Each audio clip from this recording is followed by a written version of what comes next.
ज़रूरी नहीं है कि आप मिठाई खिलाकर ही लोगों का मुंह मीठा करें। आप मीठा बोलकर भी लोगों को खुशी दे सकते हैं। बिल्कुल ऐसा ही मानती हैं यहाँ पर अनुपमा। देखा है आपने कितना मीठा बोलती हैं वो।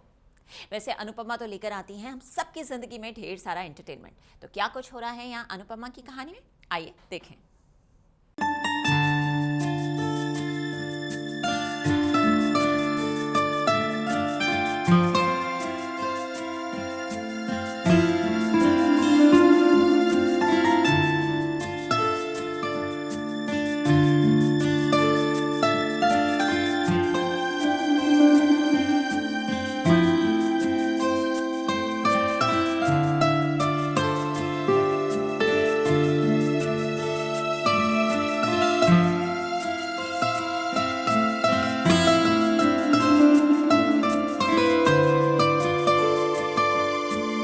काम न आई कपाड़िया फैमिली की भक्ति।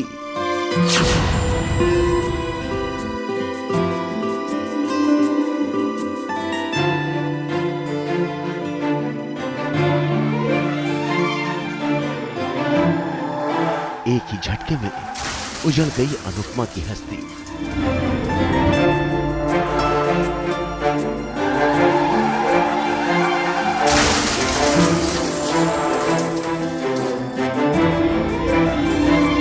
जहां सारा कपाड़िया परिवार की भक्ति में लीन था, पूजा पाठ कर रहा था, सिवाय अनुपमा के, जिन्हें पहले से ही किसी अनहोनी का अंदेशा हो गया था।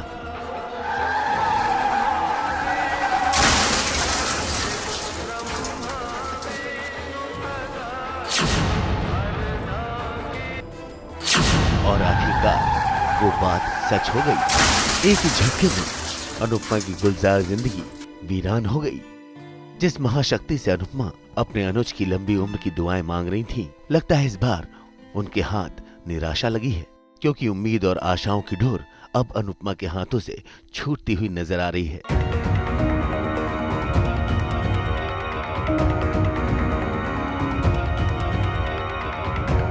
वनराज का मैसेज आया कि वो उनसे बाहर मिलना चाहते हैं। मैं वेट कर रहा हूं तुम्हारा, बाहर आओ, कुछ बात करनी है। और वनराज के इस मैसेज पर अनुज बिना सोचे समझे उनसे मिलने भी चले गए।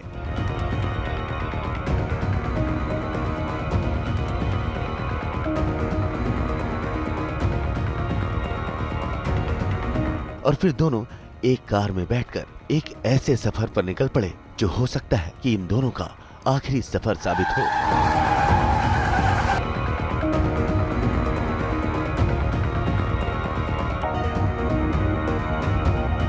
एक तरफ जहां अनुपमा अपने परिवार की सलामती की दुआएं मांग रही थी, तो दूसरी तरफ वनराज और अनुज काल के गाल में समाने के लिए रवाना हो चुके थे।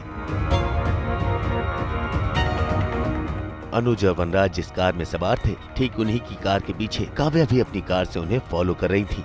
एक तरफ जहां अनुपमा आरती खत्म होने के बाद भी मां की भक्ति में लीन नजर आ रही हैं, और मन ही मन उन्हें एक अनजाना डर भी सता रहा है।